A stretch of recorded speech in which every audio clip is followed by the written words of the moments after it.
फतेहपुर से है, जहां रायबरेली में सुलह के बाद मौत दहेज लोभियों ने विवाहिता को जिंदा जलाया। 6 दिन तक मायके वालों से छिपाया सच। रायबरेली में बेटी बचाओ बेटी पढ़ाओ का नारा एक बार फिर दम तोड़ता नजर आया। यहां दहेज के लोभियों ने एक विवाहिता को पेट्रोल डालकर जिंदा जला दिया। मामला शहर कोतवाली के आजाद नगर का है, जहां कौशाम्बी की रहने वाली आफरीन को उसके ससुराल वालों ने सिर्फ इसलिए मौत के घाट उतार दिया क्योंकि वो दहेज में गाड़ी और पैसों की मांग पूरी नहीं कर पाई। ये मामला इसलिए भी रूह कांप देने वाला है क्योंकि आफरीन और उसके पति उस्मान के बीच 2022 से कोर्ट में मुकदमा चल रहा था। महज 15 दिन पहले ही पुलिस और न्यायालय के माध्यम से सुलह समझौता कराकर उसे वापस ससुराल भेजा गया था, लेकिन ये सुलह आफरीन के लिए काल बन गई। मृतका के पिता मोहम्मद मकबूल और मां शहजादी का आरोप है कि 5 दिसंबर की देर रात पति उस्मान, ससुर माशूक, सास नजमा और नंद देवर ने मिलकर आफरीन पर पेट्रोल डाला और उसे आग के हवाले कर दिया। हैवानियत की हद तो पार हो गई जब ससुराल वालों ने आफरीन के जलने की खबर उसके माँ बाप से 6 दिन तक छिपाए रखी। 11 दिसंबर को जब मायके वालों को सूचना दी गई तो उनसे झूठ बोला गया कि हल्की चोटें आई हैं, लेकिन जब परिजन लखनऊ ट्रामा सेंटर पहुंचे तो अपनी बेटी की हालत देखकर सन्न रह गए। इस पूरी घटना की गवाही घर के ही एक मासूम बच्चे राशिद ने दी। उस बच्चे ने साफ बताया कि लड़ाई के बाद दादा दादी और उस्मान ने ही माचिस जलाकर आफरीन को जलाया था। 16 दिसंबर को इलाज के दौरान आफरीन ने दम तोड़ दिया। अब पीड़ित परिवार पुलिस प्रशासन से इंसाफ की गुहार लगा रहा है कि उनकी बेटी को मारने वालों को कड़ी सजा मिले। देखिए पूरी रिपोर्ट विस्तार से। क्या होगा? कहीं घर में कोई वो नहीं है। घर वाले क्या बता रहे हैं? घर वाले क्या बता रहे हैं? घर वाले तो अभी कुछ बोला ही नहीं। क्या कुछ भी नहीं बता रहे भैया, कुछ नहीं बता रहे। ऐसा क्या मैटर हुआ और हमारे बच्चे का भूंज के खा ली। हमारी बहनी रो रो के हमसे बताती रही है। आप बहन है लड़की की? क्या नाम था लड़की का? हमसे रो रो बताएं कि अब हमका हमारे सास ऐसे मुँह मारे, हमारा आदमी हमारा ससुर बाल पकड़ के खरिंजे में पटक पेट्रोल डाल के जला डाली नहीं। इतना तो आप लोगों ने कहीं कार्रवाई नहीं की क्या इसके लिए अभी तक?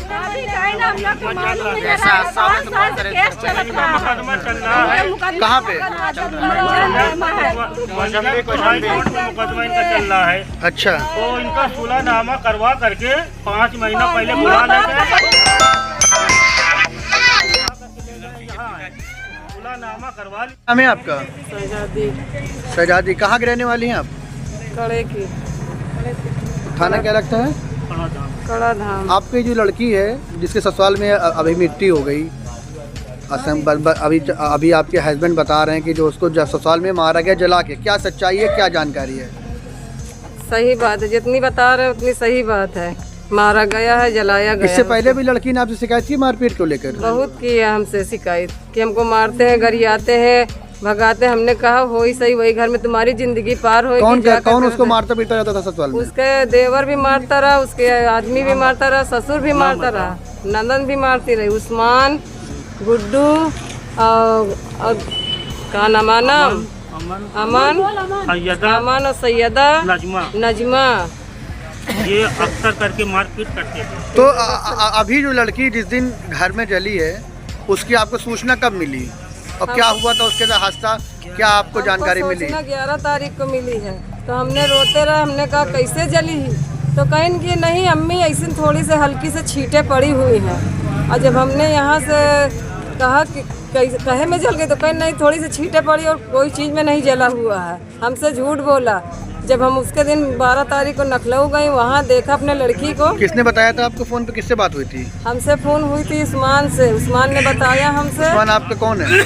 हमारा दामाद है। जो लड़की है उसका हस्बैंड, पति है? हस्बैंड है, हाँ, उसका पति है हमारे लड़की का। क्या नाम लड़की का था? आफरीन। क्या बच्चे हैं उसके? 2 बच्चे हैं। तो अभी क्या हुई? उसका संस्कार हुआ? अभी नहीं, ले गए हैं उसको। ले गए हैं। ठीक। क्या नाम है आपका? मोहम्मद मकबूल वल्द रसूल है। कहाँ के रहने वाले हैं? पुगरी घाट कड़ा, जिला कौशाम्बी। थाना क्या लगता है? कड़ा धाम। और क्या मामला है इस समय? आप कहाँ पे, आज कहाँ पे हैं? आज हम रायबरेली में हैं, आजाद नगर गली मंडी में, वार्ड नंबर 15। अच्छा, क्या हुआ है? हमारी बेटी को जला करके मार दिया गया है। आपकी बेटी को? जी, हमारी बेटी को ससुराल में? इस ससुराल में मार के जला दिया गया है। कब की बात है ये 5 तारीख को जलाया गया है और हमको 11 तारीख को न्यूज मिली है कि तुम्हारी बेटी जल गई है। अच्छा, 5 तारीख से 11 तारीख भी आपको सूचना नहीं मिली? नहीं, एक दिन भी सोचने नहीं मिली। फिर क्या हुआ, आप कहाँ पहुँचे? तो हम लोग लखनऊ गए, हमारी बीवी हमारा बेटा लखनऊ गए। तो लखनऊ में जब अंदर गए, लखनऊ में कहाँ एडमिट थी? लखनऊ में चार बाग हॉस्पिटल है उधर, medical college, drama centre medical college. तो जब हमारी बीवी वहाँ गई अपने बेटी को देखने के लिए, तो बोली बेटी कैसे चली है आपने? तो बोली माँ हमारा जरा वो हटा दीजिए मास्क तो मैं बताऊँ। तो ऑक्सीजन जज के ऑक्सीजन हटाए, हमारी बीवी हटाने की कोशिश की तो डॉक्टर ने इनको डांट करके भगा दिया। तो जब भगा दिया तो वहाँ हमारे घर आ गई हमारी बीवी ने। जब बीवी आ गई हमारे घर तो हमको 15 तारीख को सूचना मिली कि तुम्हारी बेटी गंभीर रूप से ज़्यादा घायल है। तो हम अधिकारी से, तो हमारी बेटी 16 तारीख को उसका डेथ हो गई, 16 तारीख को जला करके उसको। तो अभी कहाँ है? ससुराल में मिट्टी हो रही है? अभी ससुराल में मिट्टी हो रही है। तो क्या है आरोप, क्या मतलब क्या बताया गया? ससुराल में क्या जानकारी मिली, कैसे जली आपकी लड़की? 2022 उसका मुकदमा चल रहा है, दहेज उत्पीड़न का और घरेलू हिंसा, और एक मुकदमा, 3 मुकदमा चलता है उसका।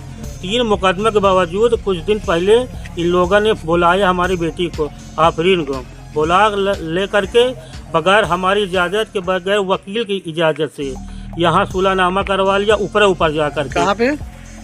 मंझनपुर कोर्ट में सुलहनामा करवा लिया बगैर हमारे वकील के, हमारे बगैर इजाज़त के ऊपर। और जिस दिन इन लोगों ने सुलहनामा कराया उसी दिन उसको मारा गया, ज़्यादा से ज़्यादा मारा गया। मारने के बाद घर से भगा दिया गया। तो 15 दिन पहले उसको ये रायबरेली महिला थाना वो गई, लड़की गई। अभी 15 दिन के अंदर की बात है, ये ज़्यादा दिन नहीं हुआ। तो महिला थाना गई तो इनको बुलाया गया, सब जन को, गुड्डू को और उस्मान को, उसके परिवार को। तो वहाँ सुलह समझाओ करा करके वहाँ के अधिकारी ने कहा आप जाइए, हमको 15 दिन बाद रिपोर्ट दीजिए कि आप कैसे रखती हैं। तो उन लोगों का सुलह समझाओ करा के यहाँ आ गई। अब आने के बाद उसी 5 तारीख को उसको मट्टी का तेल डाल करके, पेट्रोल डाल करके करीबन तड़काए उसको। 11 बजे रात में जला है, 11 बजे या कुछ भी रात को उसको जला दिया गया। आदमी उसका पकड़े हुआ था, उसका ससुर गुड्डू ने पेट्रोल डाल करके माचिस जगा के आग लगा दिया। रायबरेली के जितने भी मेडिकल हैं वहाँ गए, ऊपर रिफर कर दिया गया और वहाँ जा करके भर्ती हुई। उसको 15 तारीख को उसकी मौत हो गई। हम सरकार को चाहते हैं, मुख्यमंत्री जी को या किसी अधिकारी को हमको न्याय दिलाया जाए और इनको सख्त से कड़ी सजा दिलाई जाए।